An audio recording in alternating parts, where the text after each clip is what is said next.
Hello, Americans. Back again.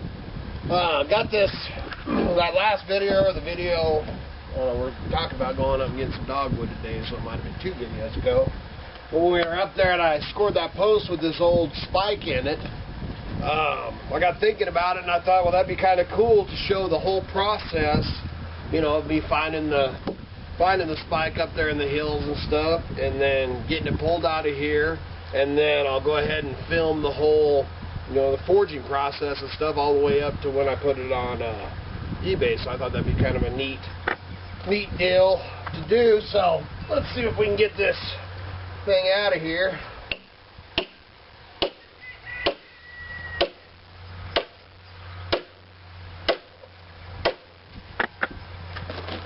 One way to try it. We'll start off doing it this way, and we might have to do something different. We'll see.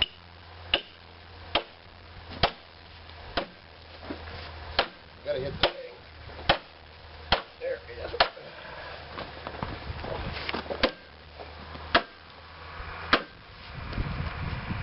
Mother is in there. Alright, got that part out of it. Tell you what. Boy, I can smell that pitch, man. It smells good. Alright, ain't out there yet. So is that post going to be firewood or building material when you're done? It's going to be firewood. And it smells pitchy, so it's going to be good at killing. So, this could be a long video. We about got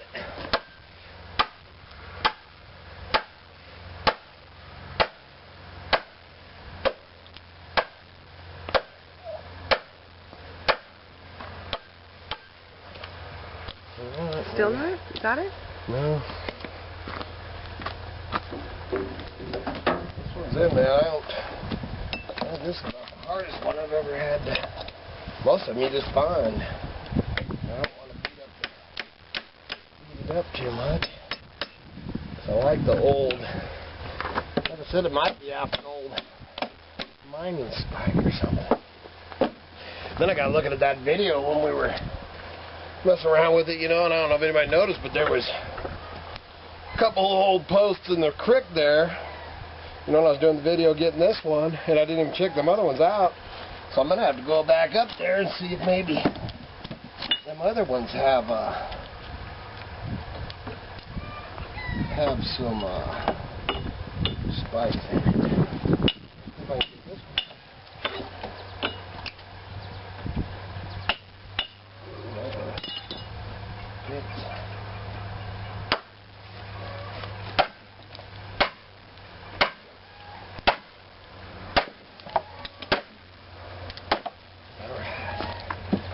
That is crazy. Just when you think you got it. When you think you got it, you're wrong. And I could use my saw and cut this. Yeah. Oh, man. Hello, Cara. There's Miss Cara, everybody. Yeah, she doesn't want to be on film. She don't want to be on film. Yeah. Not fancy outfit. Oh, I got it. Got it? There we go. All right. It's up here, Miss Cara. Okay, yeah. Okay. So there it is. That's actually a smaller one, so I think it's more of maybe a mining spike or whatever. So there it is.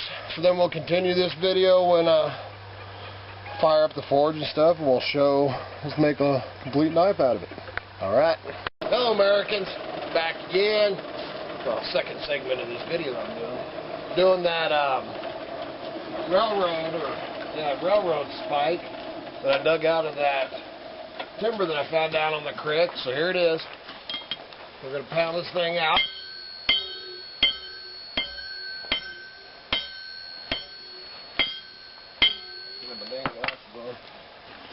Quite hot enough. Yeah, where's the safety glasses, mister? Oh, yeah. I see him there. I haven't seen Modoc on there for a while.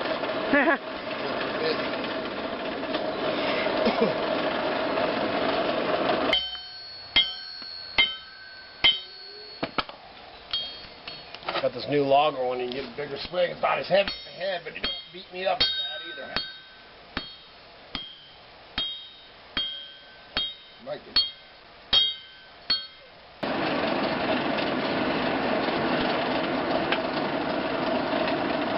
older, smaller spike heats up a lot faster than some of the thicker, newer ones. They're a lot easier to heat up and get going on. Alright, so we're beating on it, see it all red. You can see it starting to take shape. Bigger head.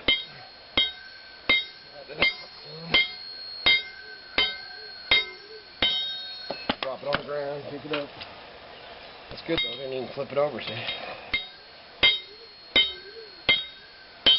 Takes a lot of elbow grease.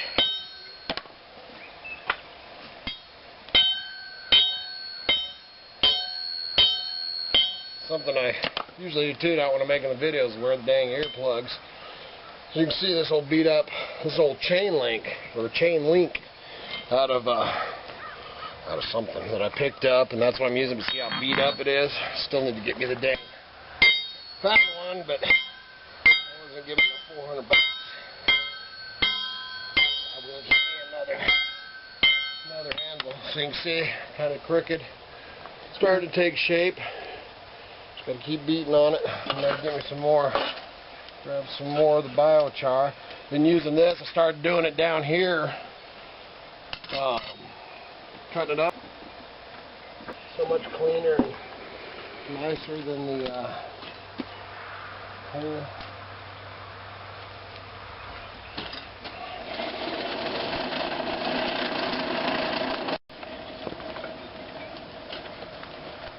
So just beating on it. It takes a while to get these things.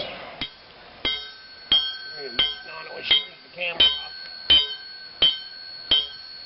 Start getting this thing.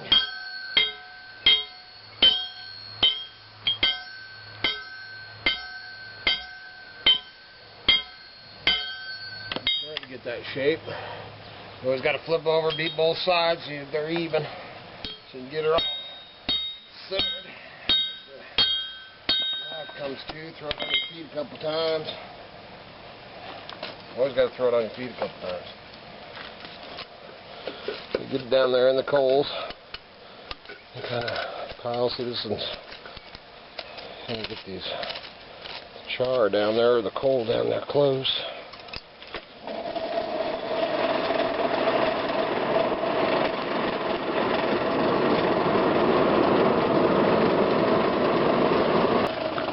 Alright, so I pretty much got the blade pounded up. We've got to shorten up this video because I think videos on my internet service here cost me a fortune to keep doing, you know, too many of them to keep after that gigabytes to our dang internet thing.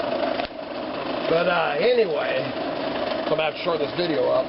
But getting ready to do Kitty's favorite part where I twist the handle. I've got the blade pretty much pounded out, as you can see. Let's see if this mother's hot enough. This part, man, you gotta, you know, if you're forging, you're doing this, you gotta have that. It heated up pretty dang good. That part. And you take the, I like using a crescent because it's just smooth. See, watch the beautiful little twist. This one, a lot of times I'll do a double twist, but this one I think, because it's smaller, I'm just going to do a single twist here. So a single is just one full turn of the head. Full turn all the way, get it back around like that. There's the twist. See, and then sometimes when you do it, see how it's bent. Bring it down and go slower so I can see it. Thank you. You're kind of bossy, ain't you? Right. I think you're a director now. That's right. So see how it's turned up like that. So take it back over to the anvil. Give her a couple of whacks. You know, I always look at it like this, man. Like you're gonna hold it, see, and you can see how the blade's going out like that. So see, then you just lay it flat down. This side, so you can see. Flat. Still got a little bit of a turn.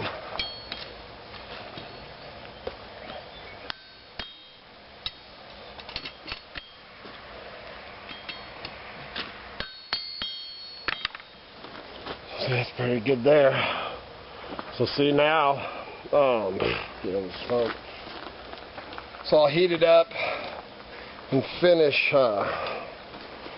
heat it up, beat this out flatter, and then I'll take it over. I got a super fine stone over here, and I'll go and I'll finish the shape, you know, to get the perfect, so you got the perfect edge, you know, the roundness to get this, because how it's chopped off here. So I'll go over here, I'll end up grinding this down to make it more of a loop. I'll pound this out first a little bit more. And, you know, I try not to use the grinders and stuff too much, but I'll use the grinder, grind this out, then I'll come back over, heat it back up, pound it back out flat again, and then use a file and start putting the edge on it.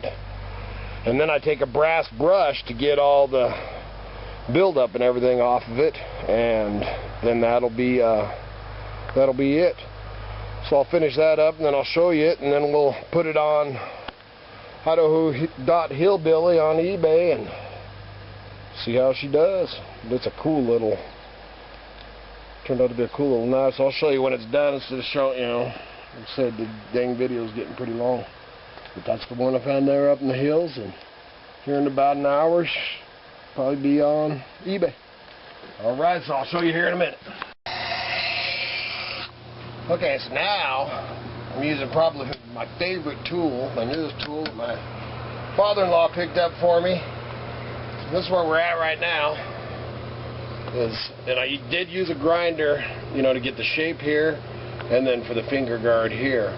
I don't like to use a grinder too much. You know, you can ruin stuff and get all the grind marks and stuff, so I always try to buff them out. I use a wire brush to get the, you know, the slag and stuff off of it. So we're about to that point. And then this old wet wheel, I used to do all this hand hone it, man. This just speeds up the process. This old whetstone is just amazing. This puts an edge on it. And then after that last time, I did harden it and stuff so that it'll hold a edge. Everybody's got their own philosophy on, you know, what to use and how to use hardening steel, from salt water to oil to water. A little oblong cleaning the blade over exactly. You know, and even one of the philosophy things that they used to say is, it was kind of a witchcraft thing, but that was using ox blood as one of the things. And you see how that just is just amazing. This part takes quite a while to get. You know, I like a nice, sharp blade. I don't like the wowie in it, so I'm probably going to go back and play with that. So I'm probably going to end up filing this down a little bit to get. Where's the wowie? Maybe lay the knife down right here so that I can get a good shot of it. Right here's, if you see, you know, the blades, man, just all perfect along here, and then right there is the, I don't even know if you can see it, but that drives me nuts. Oh, I see it. So I'll go back, take care of this. I'm going to go file on this, and then heat it back up, pound it, harden it, and then we'll get back on here when I'm back to this part, when I finish it up. And actually, I'll just go ahead and finish it up. We've used probably a lot of the data. We'll have to use a lot of data to download it. So this is what we got. So I'm going to go back. I'm going to get my file back out, put it in the vise, file this down, get this even across here, put it back on the forge, heat it up. Oh, something I did want to show you. Heat it back up. I was just trying to watch something else, but also then I'll put it back in the forge, heat it back up, pound it back out, file out the edge again, then I'll put it on the whetstone. Probably gonna have to wire brush, you know, some brass brush is what I like to use to clean it up, and then I use an engraver right now to sign my name, because I don't have eventually I want to make me one of the ones I pound to put my little Idaho Hillbilly tree on it. And then I'll get her on eBay. And then here's a couple of these other ones I just picked up. These are some crazy. I end up making a knife out of this old wrench, so I'll have an old wrench knife that'll be a cool thing. This one, I did this one last week that was just awesome. It sold pretty quick. But I thought this is a cool little wrench. I'm going to make a knife out of this too. Then another Ford wrench. And I'll probably end up straightening this out, you know, flattening this out, putting a knife on it. But it's got the Ford emblem right there, kind of cool. Alright, so that's kind of short and sweet on how we make the knife. So that's the one I found up in the hills, from finding it to making it. So check her out. Y'all have a good day.